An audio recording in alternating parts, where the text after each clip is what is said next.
নমস্কাৰ গগো স্পৰ্টছ চেনেলৰ প্ৰতিযোগী দৰ্শকক স্বাগতম জনাই আৰম্ভ কৰিছোঁ আজিৰ বিশেষ অনুষ্ঠান। আজি মোৰ লগত উপস্থিত আছে অসম অলিম্পিক সন্থাৰ সন্মানীয় সম্পাদক লগতে অসম হেণ্ডবল সন্থাৰ সন্মানীয় সভাপতি লক্ষ্য কোঁৱৰ ডাঙৰীয়া। সকলোৱে গম পাই সুখী অনুভৱ কৰিব যে অহা 10ৰ পৰা 13 জানুৱাৰীলৈ গুৱাহাটীত অনুষ্ঠিত হ'বলৈ গৈ আছে ৰাষ্ট্ৰীয় বিচ হেণ্ডবল চেম্পিয়নশ্বিপ আৰু এই হেণ্ডবল চেম্পিয়নশ্বিপ হোষ্ট কৰিছে অসম হেণ্ডবল সন্থাই। আমি সমগ্ৰ প্ৰতিযোগিতাখনৰ বিষয়ে আমি পাতিবৰ কাৰণে চেষ্টা কৰিম। প্ৰথমতে ডাঙৰীয়া আপোনাক বিশেষ অনুষ্ঠানৰ মাজলৈ স্বাগতম জনাইছোঁ। প্ৰথমবাৰৰ বাবে অসম তথা উত্তৰ পূৰ্বাঞ্চল অনুষ্ঠিত হ'বলৈ গৈ আছে বিচ হেণ্ডবল চেম্পিয়নশ্বিপ। গতিকে কেনেকুৱা ধৰণৰ আয়োজন চলিছে আপুনি সভাপতি হিচাপে কি ক'ব বিচাৰিব এই মুহূৰ্তত? আমি অত্যন্ত উৎসাহী। পূব ভাৰতত প্ৰথমবাৰৰ বাবে ৰাষ্ট্ৰীয় বিচবল প্ৰতিযোগিতাখন অনুষ্ঠিত হৈছে।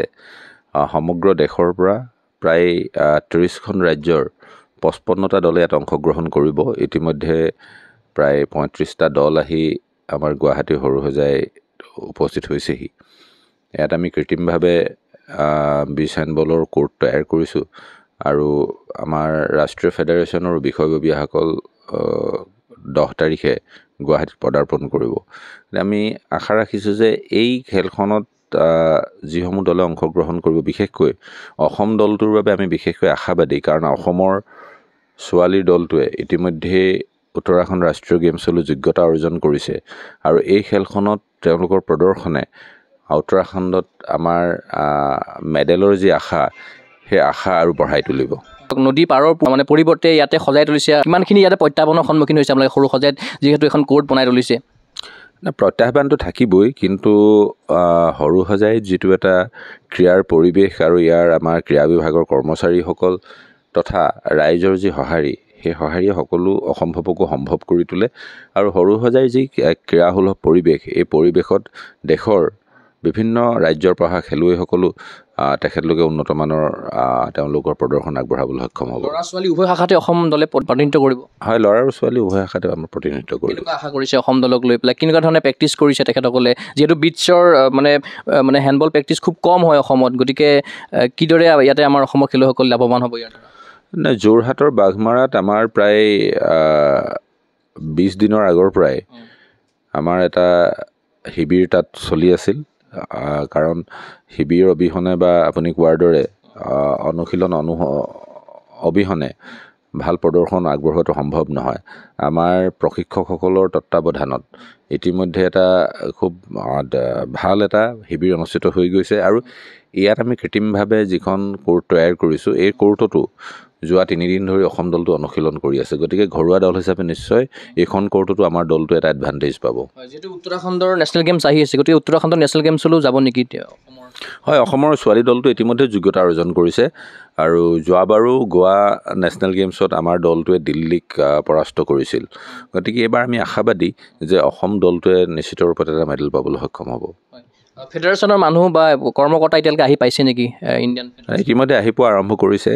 10 তাৰিখে আমাৰ মুখ্য কাৰ্যবাহী বিষয়া তথা প্ৰাক্তন তেখেত আমাৰ হেণ্ডবলৰ সম্পাদক আনন্দেশ্বৰ পাণ্ডে আহি পাবহি 10 তাৰিখে আৰু সামৰণি অনুষ্ঠানৰ বাবে আমাৰ ডক্টৰ তেজৰাজ সিং সম্পাদক তেওঁ 12 তাৰিখে আহি পাব। আৰু অপেনিং চেৰিমনি কেতিয়া পাতিছে বা কোন আহিব বিশিষ্ট অতিথি, কিবা সিদ্ধান্ত গ্ৰহণ কৰা হৈছে? আমাৰ উদ্বোধনী অনুষ্ঠানত 10 তাৰিখে 3 বজাত অসমৰ মাননীয় ক্ৰীড়ামন্ত্ৰী আমি মুখ্য অতিথি হিচাপে আমন্ত্ৰণ জনাইছোঁ আৰু কেইবাগৰাকীও আমি অভ্যাগতক আমি আমন্ত্ৰণ জনোৱাৰ লগতে অসমৰ বিশিষ্ট ক্ৰীড়া সংগঠকসকলকো আমি ইয়ালৈ আমন্ত্ৰণ জনাইছোঁ। ক্লজিঙত কোন থাকিব? আমি মাননীয় প্ৰাক্তন মুখ্যমন্ত্ৰী তথা কেন্দ্ৰীয় মন্ত্ৰী সৰ্বানন্দ সোণোৱাল ডাঙৰীয়াক আমি আমন্ত্ৰণ জনাইছোঁ সামৰণি অনুষ্ঠানলৈ, বঁটা বিতৰণ অনুষ্ঠানলৈ। তেখেতৰ যদি ব্যস্ততা নাথাকে তেখেতে ইয়াত উপস্থিত থাকিব। আৰু দলসমূহ ইতিমধ্যে হয়তো আৰম্ভ কৰিছে, গতিকে দলসমূহক ৰখা ব্যৱস্থাটো বা থকা খোৱা ব্যৱস্থাটো কিদৰে কৰিছে আপোনালোকে? নাই, ইতিমধ্যে প্ৰায় 70% দল ইতিমধ্যে সৰু সজাইত পদাৰ্পণ কৰিছে। অসম ক্ৰীড়া প্ৰাধিকৰণৰ আতিথ্যত আমি তেওঁলোকক সৰু সজাইতে ৰখাৰ ব্যৱস্থা কৰিছোঁ আৰু তেওঁলোকক খোৱা মেলাৰ গোটেইখিনি দায়িত্ব ইতিমধ্যে অসম হেণ্ডবল সন্থাই পালন কৰিব। আৰু অফিচিয়েলসকল ক'ৰ হয়? বিশেষকৈ অসমৰ বাহিৰেও হয়তো বহিৰাজ্যৰ পৰা আহিছে, তেখেতসকলক কিদৰে আপোনালোকে আপ্যায়ন কৰিব?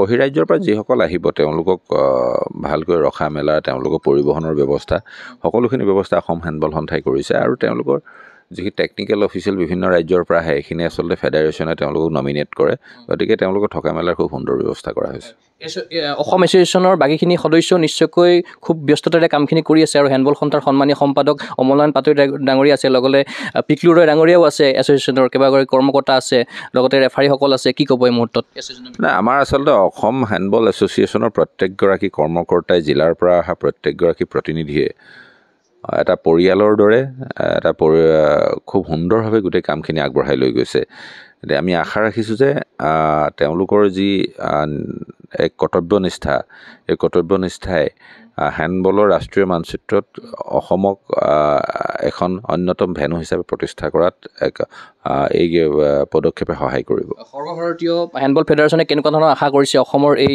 ভেন্যুটোক লৈ পেলাই তেওঁলোকে কেনেকুৱা ধৰণৰ বাৰ্তালাপ কৰিছে আৰু যিখিনি বিশ্বাস তেখেতলোকে কৰিছে অসমক লৈ পেলাই সেইখিনি আস্থা আপোনালোকে ৰাখিব পাৰিবনে আগন্তুক সময়ত কি নিশ্চিত ৰূপত পাৰিম কেৱল হেণ্ডবল বুলি নহয় অসমে এতিয়ালৈকে যিকোনো অসমৰ এছ'চিয়েশ্যনে ৰাষ্ট্ৰীয় পৰ্যায়ৰ হওক আন্তঃৰাষ্ট্ৰীয় পৰ্যায়ৰ হওক সকলো টুৰ্ণামেণ্টে অত্যন্ত সফলভাৱে অসমে ইতিমধ্যে অনুষ্ঠিত কৰিছে তাৰ বাবে অসমৰ ক্ৰীড়াক্ষেত্ৰখনৰ এটা সুনাম আছে গোটেই ৰাষ্ট্ৰীয় পৰ্যায়ত সেই এক সুবাদতেই হেণ্ডবল এছ'চিয়েশ্যন অফ ইণ্ডিয়াই আমাক এই টুৰ্ণামেণ্টখন দিছে গতিকে অনাগত দিনতো এনেকুৱা ধৰণৰ টুৰ্ণামেণ্ট আমি নিশ্চিত ৰূপত আমি অনুষ্ঠিত কৰিবলৈ সক্ষম হ'ম অপেনিং চেৰিমনিত যিসকলে আহিব বিচাৰে তেখেতৰ উদ্দেশ্যে কি ক'ব বিচাৰিব মইতো অনুৰোধ জনাম সকলোৱে আহক এই বিশ্বৰ এক অন্যতম জনপ্ৰিয় খেল হেণ্ডবল আৰু ইয়াৰ এটা অন্যতম সংস্কৰণ হৈছে বিচ হেণ্ডবল আহি সকলোৱে উপভোগ কৰক আৰু খেলুৱৈসকলক সমগ্ৰ ৰাষ্ট্ৰৰ পৰা অহা খেলুৱৈসকলক তেওঁলোকক আতিথ্য প্ৰদান কৰক আৰু উৎসাহিত কৰক অসমৰ মানে গুৱাহাটীত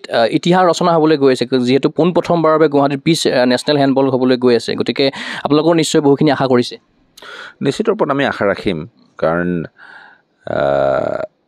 প্ৰথমবাৰৰ বাবে এনেধৰণৰ এক ৰাষ্ট্ৰীয় পৰ্যায়ৰ টুৰ্ণামেণ্ট অসমত হৈছে আমি আশা ৰাখিছিলোঁ যে ব্ৰহ্মপুত্ৰৰ বালিচৰত এখন খেল অনুষ্ঠিত কৰিব পাৰিম কিন্তু ব্ৰহ্মপুত্ৰ কাৰ্নিভেল হোৱাৰ বাবেই আমি তাত ঠাইৰ নাটনি হোৱাৰ বাবে আৰু কিছু পৰিবহণৰ অসুবিধা হয় কিন্তু আমি পৰৱৰ্তী ছিজনত যদি এনেকুৱা ধৰণৰ প্ৰতিযোগিতা পাওঁ নিশ্চিত ৰূপত আগতীয়াকৈ আমি পৰিকল্পনা লৈ আগবাঢ়িম যাতে অধিক সংখ্যক ৰাইজে ইয়াৰ অভিজ্ঞতা লাভ কৰিব পাৰে অসম চৰকাৰে এই প্ৰতিযোগিতাখন আয়োজন কৰাৰ ক্ষেত্ৰত কেনেকুৱা ধৰণৰ সহায় সহযোগিতা কৰিছে নাই অসম চৰকাৰ আচলতে 2018 চনৰ যি আমাৰ ৰাজ্যিক ক্ৰীড়া নীতি প্ৰণয়ন হৈছিল সেই ক্ৰীড়া নীতিৰ অন্তৰ্গত অসম চৰকাৰে আমাক সহায় কৰিব নিশ্চয়কৈ আপোনাক ধন্যবাদ জ্ঞাপন কৰিলোঁ এয়া আছিল অসম অলিম্পিক সন্থাৰ সন্মানীয় সম্পাদক লক্ষ্য কোঁৱৰ ডাঙৰীয়া লগতে অসম হেণ্ডবল সন্থাৰ সন্মানীয় সভাপতি লক্ষ্য কোঁৱৰ ডাঙৰীয়া আমি আশা কৰিম পোনপ্ৰথমবাৰৰ বাবে যিহেতু অসমত অনুষ্ঠিত হ'বলৈ গৈ আছে ৰাষ্ট্ৰীয় পৰ্যায়ৰ হেণ্ডবল চেম্পিয়নশ্বিপ বিচ হেণ্ডবল চেম্পিয়নশ্বিপ আমি আশা কৰিম এই প্ৰতিযোগিতাখন সাফল্যমণ্ডিত হওক এই আশাৰে মই চিন্ময় কুমাৰ বৰাই বিশেষ অনুষ্ঠান বা বিদায় লৈছোঁ চাই থাকিব গুগল স্পৰ্টছ চেনেল ধন্যবাদ গুৱাহাটীৰ মাজমজিয়াত নৰ্থ ইষ্টৰ প্ৰথমখন এক্সক্লুচিভ মাৰ্চেল আৰ্টছ সামগ্ৰীৰ শ্ব'ৰুম তথা বিপণী